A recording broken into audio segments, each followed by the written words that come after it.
Nobody lasted more than 3 days cleaning the Moretti estate. That was the rumor, anyway. The kind that spreads through the cleaning agency like smoke through a cracked door, whispered between women folding aprons in the break room, passed along with a sympathetic look and a, "Honey, don't take that job." Maggie Calloway took the job.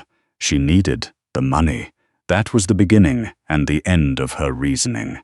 Rent was due on Friday. Her car insurance had lapsed in October. The agency was offering triple the usual rate for the Moretti property, which sat behind iron gates in the hills above the city, like something out of a movie no one would believe was real. Triple rate meant she could stop eating cereal for dinner.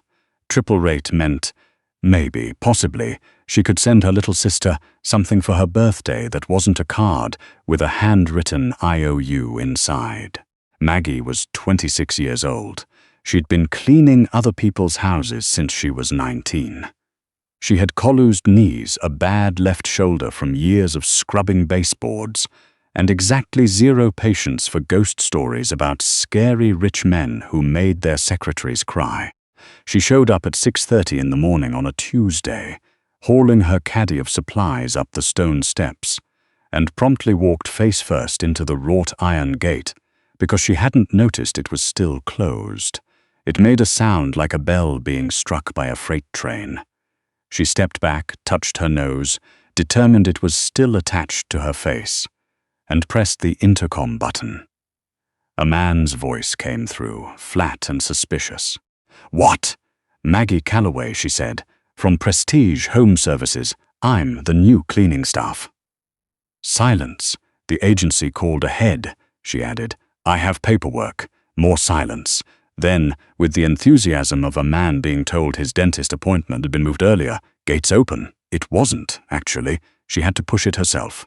It was heavier than it looked, and she had to put her full weight behind it, which meant she arrived in the driveway slightly winded, with a red mark on her forehead from the initial impact, dragging her caddy across cobblestones that were absolutely not designed with cleaning supply carts in mind.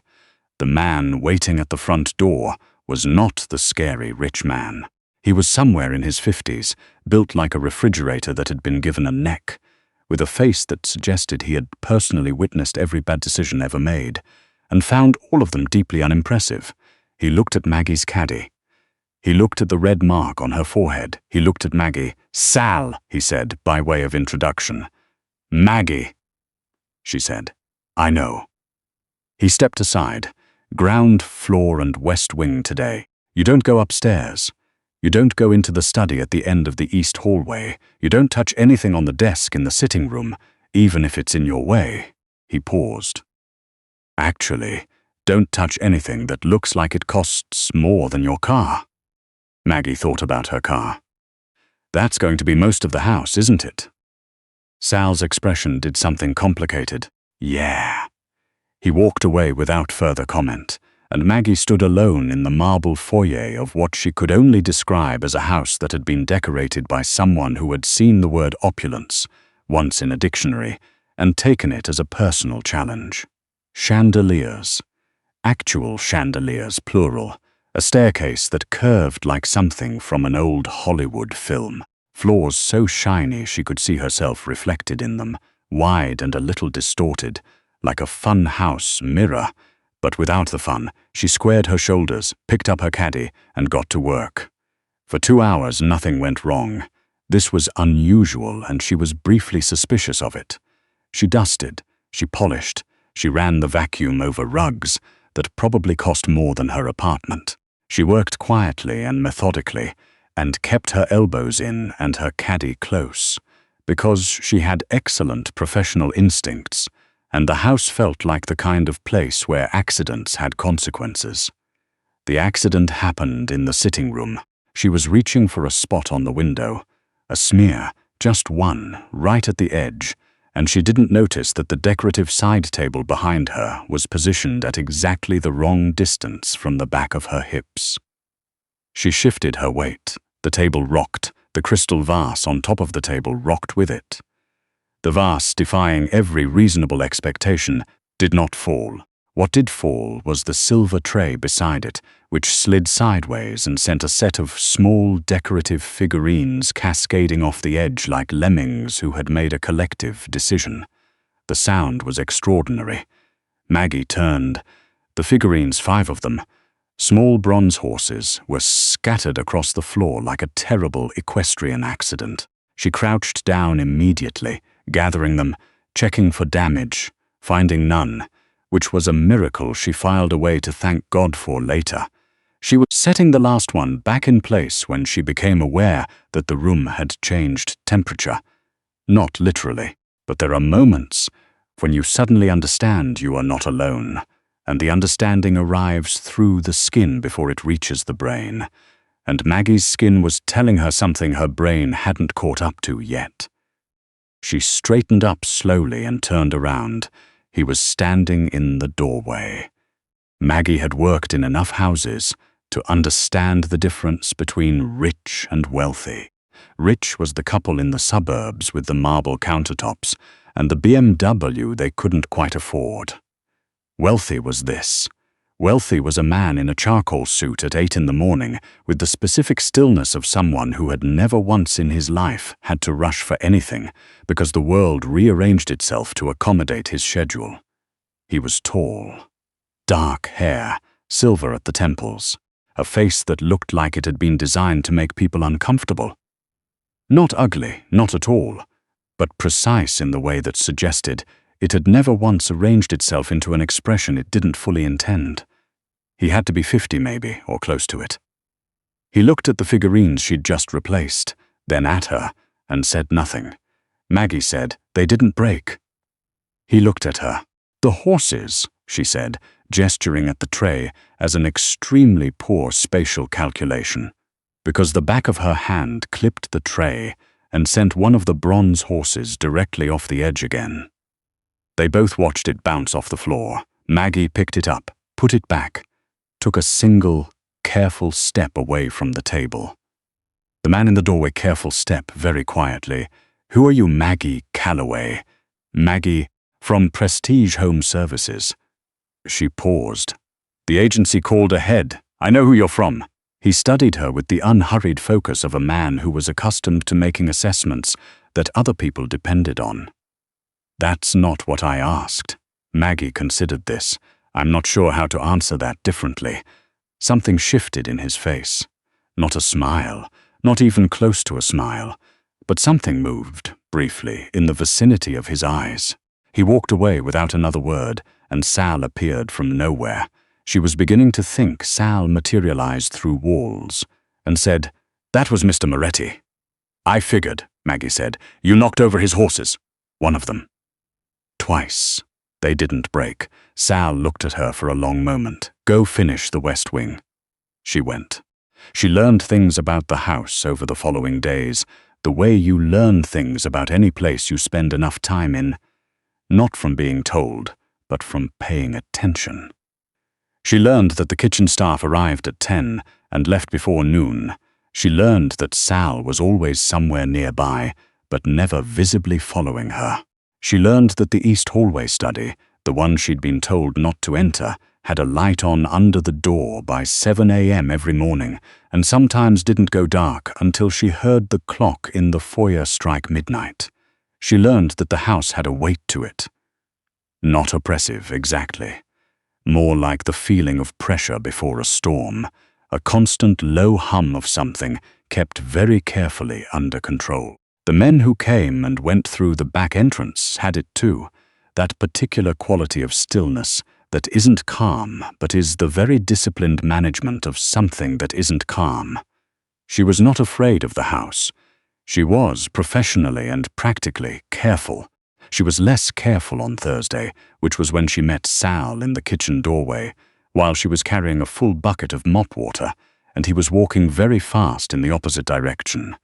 And they performed a brief, catastrophic collision that sent approximately 3 gallons of soapy water across the kitchen floor, and 1 gallon across Sal's shoes.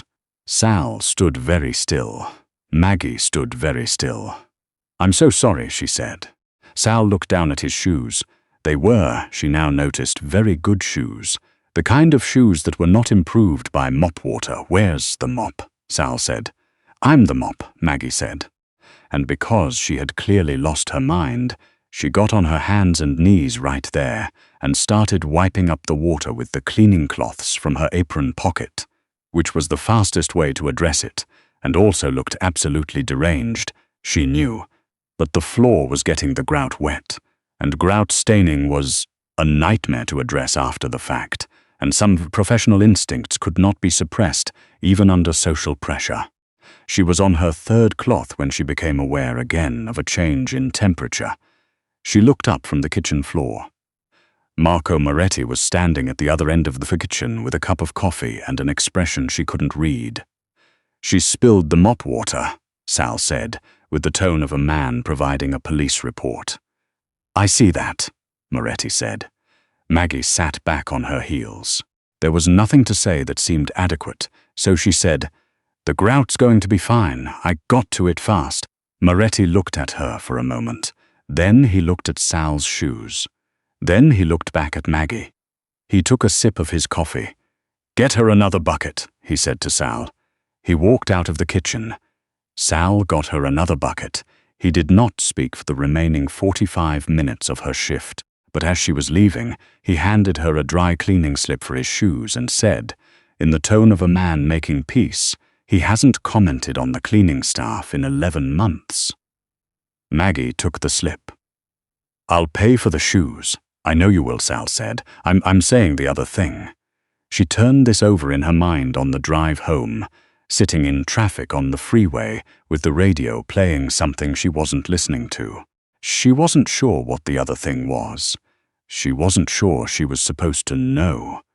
The second week started with Maggie breaking a soap dispenser in the third-floor bathroom by leaning on it in a way that turned out to be incorrect.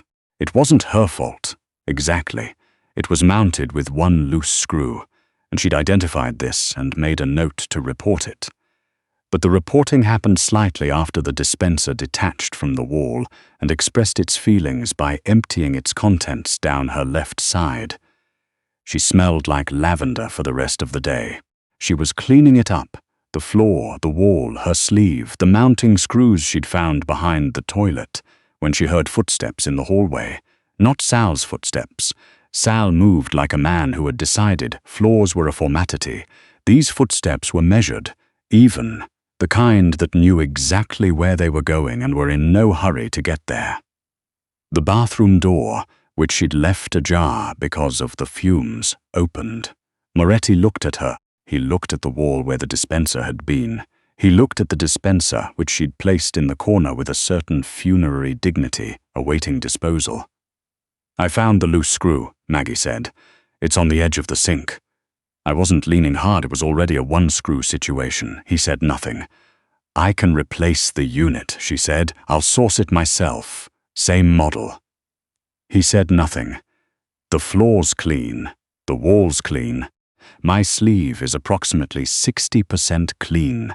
I can have the dispenser replaced by Thursday. Moretti said, Why are you still here? Maggie blinked. I have 40 minutes left on my shift. I mean in this house. He leaned against the doorframe with the casual authority of a man in a doorway who had never once had to wonder if he was allowed to be there. 3 cleaning services. In the past year, nobody makes it past the first week. I wasn't told that before I accepted the assignment. You were told the rate, triple rate, she agreed. And that wasn't a warning to you? Maggie considered this. I thought it was an incentive. He looked at her for a long time. Outside, somewhere on the ground, something beeped twice. A vehicle, maybe, or a security system. Neither of them acknowledged it. The dispenser, he said finally. Thursday is fine. He walked away. Sal appeared in the doorway approximately 8 seconds later, which meant he had been in the hallway the entire time, which Maggie was choosing not to examine too closely. You told him Thursday, Sal said. I can do Thursday, Maggie said. She found the replacement unit online that night for $47 and had it ordered before 10 p.m. She installed it herself on Wednesday, one day early, because she'd found she had a free hour and the parts had arrived and she didn't like leaving things unfinished. She was tightening the final screw, 2 of them this time. She'd added an anchor when she heard footsteps and then a pause. "You said Thursday," Moretti said from the doorway. "I had time Wednesday." She tested the dispenser with a press. It dispensed. She stepped back and examined her work. "It's level. I checked twice." She heard something she couldn't immediately categorize. It took her a moment to understand that was a sound he'd made. Brief, quiet, somewhere come between acknowledgement and something else. Not quite amusement, but close. "Leave the receipt on Sal's desk," he said. "You'll be reimbursed." "I wasn't expecting reimbursement." "I know." He left. Maggie looked at the dispenser for a moment, then at the doorway, then at the dispenser again. She left the receipt on Sal's desk. On Friday afternoon, she was on her way to the supply closet when she turned a corner and walked directly into a conversation she was not supposed to be part of. There were 3 men in the hallway, 2 she didn't recognize, and Sal, who was standing at a very specific angle that suggested the conversation was not going well. The 2 men she didn't know had the general energy of people who'd been sent to deliver a message that nobody was going to enjoy receiving. One of them was speaking, quietly, and with the particular cadence of a man who was used to being listened to. The other was watching Sal's face. Maggie would have retreated. She would have, professionally and sensibly, backed around the corner and found a different route to the supply closet. But in the process of recognizing the situation and beginning to execute the retreat, her heel caught the edge of the hall runner and she went sideways into the wall, which turned out to have a framed photo on it, an aerial shot of the city, large, in a heavy frame, and the impact rattled it dramatically. All 3 men looked at her. Maggie straightened the photo. It had gone about 15 degrees to the left. She straightened it, checked it was level by eye, and turned around. "Supply closet," she said. "I'll go around." She went around. She got the supplies. She went back to the West Wing and very carefully did not think about the conversation she'd interrupted, because it was not her business and she was smart enough to know it. But she thought about Sal's face, the specific angle of it, the way he'd looked at those 2 men. She was packing up at the end of the day when Sal stopped her in the foyer. "What did you hear?" he said. "Nothing," Maggie said. "I heard nothing. I came around the corner, my heel caught the runner, I hit the wall, I straightened the photo and went around." She looked at him. "The runner has a curl on the left edge. It should be taped or replaced. I'll add it to my notes." Sal looked at her for a long time. His face was doing nothing, which she'd learned meant he was doing a great deal of thinking. "Go home, Maggie," he said. She went home. She didn't hear anything for the weekend.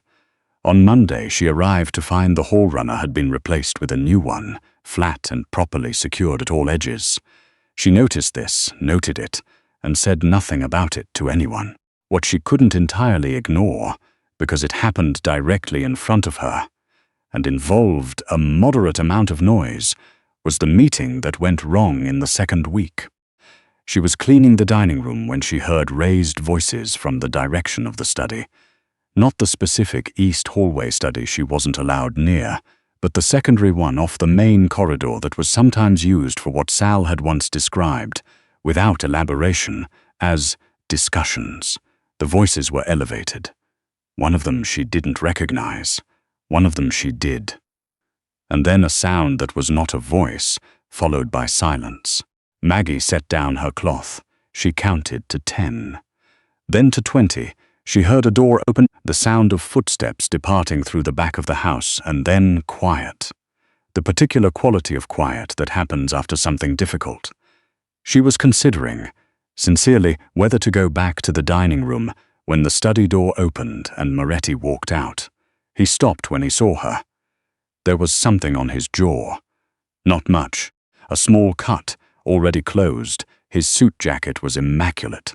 His expression was what it always was, controlled, precise, but something in the architecture of it was different. Something that had been carrying a very specific weight. Maggie said, without fully deciding to say it, "There's ice in the kitchen." He looked at her. "For the jaw," she said, a pause that lasted long enough for her to understand that probably no one in this house said that kind of thing to him, that probably no one in this house offered him anything without a reason attached to it. "I'm fine," he said. "I know," she said. "Ice anyway, if you want it." She went back to the dining room. She heard him walk in the direction of the kitchen. He didn't thank her. She hadn't expected him to. What happened over the following weeks was not something Maggie had a precise word for. It wasn't friendship. She was the cleaning staff and he was Marco Moretti, and she was not confused about what those two things meant. It wasn't comfort exactly, though the house felt less like a held breath and more like a room she understood the dimensions of. What it was, she thought, was this. He stopped leaving when she was in a room, not in a way that announced itself, but she would be working, and she would become aware of him at his desk with a document, near the window with his phone, standing in the kitchen doorway with that particular stillness. And he would be there long enough that it stopped surprising her, and he talked to her, not much, not in the way people usually talked, but he would say something, flat and direct, with no preamble, like he was continuing a conversation that had started somewhere she hadn't been present for, and somehow she always knew what he meant. "The painting in the West Hall," he said one morning. "You moved it 3 inches to the left. It was crooked," Maggie said. "It's been crooked since I started. I finally had a level with me. It was hung that way." She stopped what she was doing and looked at the painting in question, a dark, formal landscape that looked like it had been painted by someone who had opinions about weather. "Deliberately crooked? My mother hung it. She said the house was too perfect." Maggie looked at the painting. She looked at him. "I can move it back," she said. No. He looked at it too. She was probably right. She moved it back the following week, not immediately. Gradually, over 2 adjustments, so it returned to its original position like it had drifted there naturally, and if he noticed, he didn't say anything. But one morning she arrived to find a small card on the supply closet shelf. No name, no preamble. That said only. Good call. She kept the card. She wasn't sure why. She put it in the pocket of her jacket and it went through the wash twice before she finally admitted she was keeping it on purpose and transferred it to the small tin box on her dresser where she kept things that mattered. The thing that changed everything. And she recognized it as the thing after, though she didn't recognize it in the moment, Hamat happened on a Thursday afternoon in the 4th week. She was in the east hallway, not the study, but near it, because she'd been asked to address the baseboards in that section, which had been overlooked by previous cleaning staff, and were showing it. She was on her knees with a cloth and her small brush, working methodically, when she heard voices through the study door. She was not listening. She was not trying to listen, but her name, not her full name, not Maggie Calloway, just the cleaner, the Calloway woman, drifted through the door clearly enough that her hands stilled on their own before she could decide to make them. A voice she didn't know. That's unusual. She's good at her job. Moretti's voice, flat and certain. Sal says she doesn't ask questions. She doesn't. That's either very good or very concerning. A silence. Maggie's hand stayed still, her heart, but she kept her breathing complicated because she was a practical woman, and practical women breathed evenly even when things were occurring. "She's not a plant," Moretti said. "She's a cleaning woman from the south side who needed the rate. You've confirmed that." Sal confirmed it. I agreed with Sal. Another silence, longer this time. "She replaced the soap dispenser," said the other voice, in a tone Maggie could not pass. "1 screw," Moretti said. A short pause. Then the other voice made a sound she couldn't interpret and said, "All right." She heard movement inside the study, and she picked up her cloth and her brush and started working on the baseboard 12 inches to the left of where she'd been, And when Sal came around the corner 2 minutes later, she was working at the same pace she'd been working since she started. Sal looked at her. She looked at the baseboard. "Good seam work," he said, which was not something Sal said. "Thank you," Maggie said, which was all she said. That night, she sat in her apartment eating soup she'd made from what was in her refrigerator. Carrots, a can of white beans, the end of a loaf of bread. And she thought about the month. She thought about the house with its weight and its chandeliers and its deliberately crooked painting. She thought about Sal's face in the hallway. She thought about a small card that had gone through the wash twice. She was not naive. She had grown up in a house where certain things were not discussed, in a neighborhood where certain things were understood, and she had learned early that the world was full of arrangements that did not fit neatly into categories that school taught you. She knew what Marco Moretti was. She knew what kind of house she was cleaning.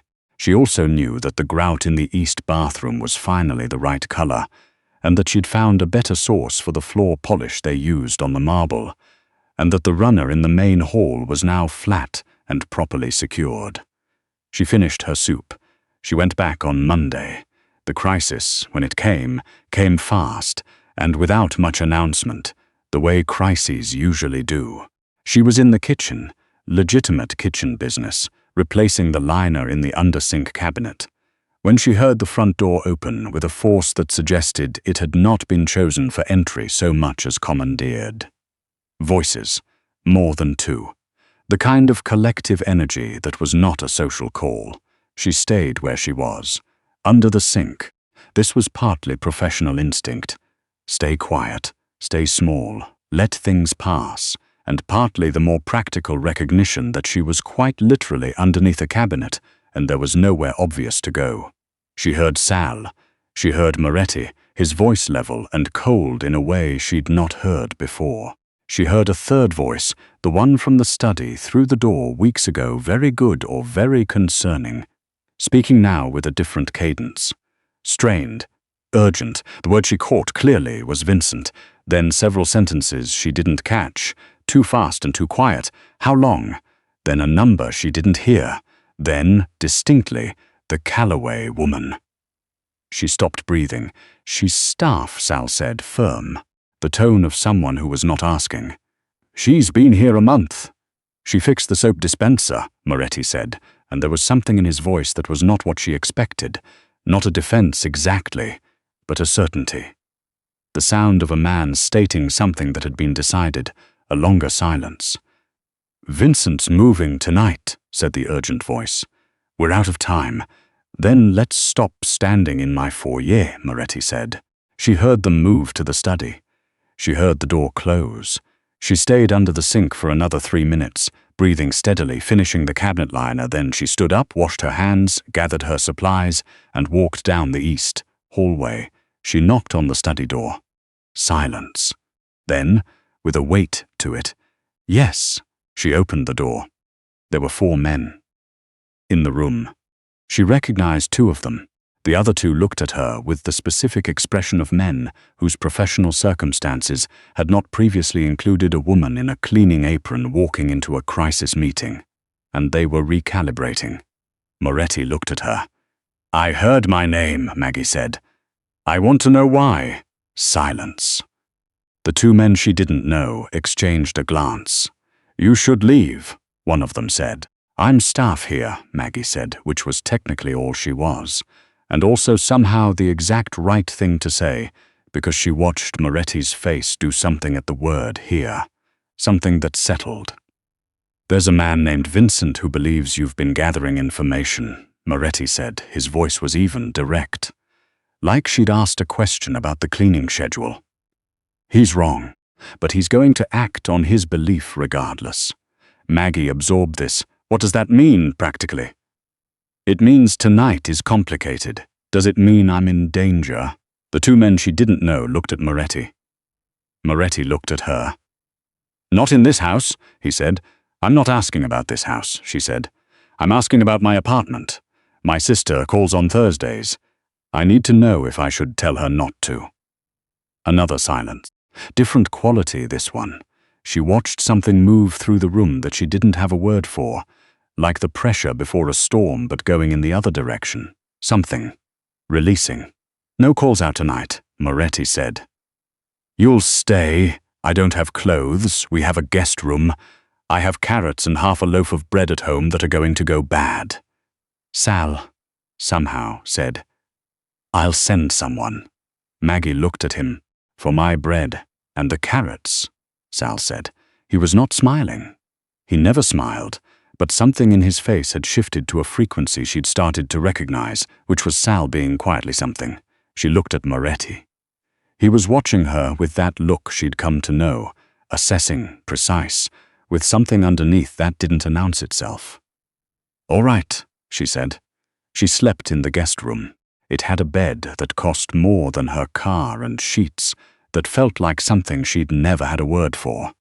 She lay on top of them in her work clothes and looked at the ceiling and thought about Vincent, whoever he was, and about her name drifting through a closed door, and about a man who had said not in this house with a certainty that she felt in her sternum. In the morning, she found out Vincent had made a decision that was the last decision he made as a man operating freely in the world. She found this out because Sal told her, briefly and without detail, and because the energy in the house when she came downstairs was the specific texture of something that had been resolved. Moretti was in the kitchen. He was drinking coffee. Just that. Standing by the window with his coffee and the early light coming through the glass, and he looked, for the first time since she'd known him, like something that had set down a weight. Maggie poured herself a cup of coffee from the pot he'd made. She stood at the other end of the counter. "Good morning," she said. "Good morning," he said. They drank their coffee in silence for a while, which should have been uncomfortable, and wasn't. Outside, the city was beginning to wake up, the low hum of it, the light changing from grey to gold. "Your bread," Moretti said finally. "Sal sent someone. He told me. He said you had a note on the counter about the bread." Maggie had left a note because she'd thought about it from the get-go and realized someone going into her apartment who didn't know her refrigerator situation might not understand about the bread. The note said, "The heel of the bread needs to go cut today or it's going to turn. Use it, or the sourdough in the bread box, whichever." "Did they use it?" she asked. "Apparently there was grilled cheese involved," Moretti said. "2 of my security staff." She looked at him. He looked at the window. "I told you the rate was unusual," he said. "You didn't tell me anything," Maggie said. "The agency told me the rate. I set the rate." Why? He was quiet for a moment, long enough that she thought he might not answer, because people who came here for the right reasons didn't stay, and I wanted to find out what the right reason looked like. Maggie thought about this, about triple rate, and a Thursday deadline and a tin box on her dresser with a card in it that had been through the wash twice. "The right reason is rent," she said. "I know," he said. "That's not what I meant." She thought about that for a long time after. She thought about it, washing dishes in the east kitchen and polishing the handles on the west hallway doors. She thought about it on her drive home, the first time she drove home knowing she'd be back the next morning, as something slightly different from what she'd been the morning before. She didn't have a word for it yet. She thought maybe she didn't need one. Some things existed before the words caught up to them, in the space where you just knew the shape of something even if you couldn't name it yet. She called her sister Thursday evening, told her nothing specific. Her sister, who was perceptive in the way that younger siblings are perceptive, said, "You sound different." "Good different or bad different?" Maggie said. Her sister thought about it. "Settled," she said. "You sound settled." Maggie looked out her window at the city, the lights beginning to come on as the day went down. "Yeah," she said. "Maybe." She showed up Friday morning at 6:30. The gate opened before she touched the intercom. She took it as a good sign.